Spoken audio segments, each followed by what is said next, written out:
Good morning everyone.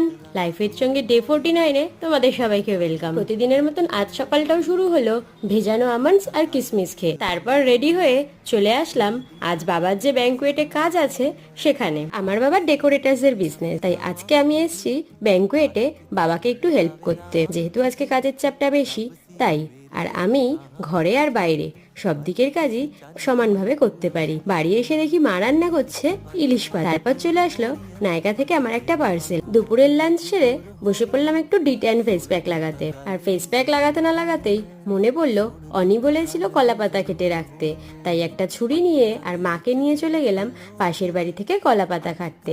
যেহেতু আজ ওদের রান্না পুজো, বিকেলবেলা স্টুডেন্টদের পড়িয়েই সন্ধেবেলায় চলে আসলাম অনিদের বাড়িতে। রান্না পুজোর বড় ব্লগটা চ্যানেলে খুব তাড়াতাড়ি আপলোড করে দেবো। আর তোমরা যারা যারা চ্যানেলটাকে এখনো সাবস্ক্রাইব করোনি অবশ্যই সাবস্ক্রাইব করে দিও। দেখা হবে পরের একটা ব্লগে।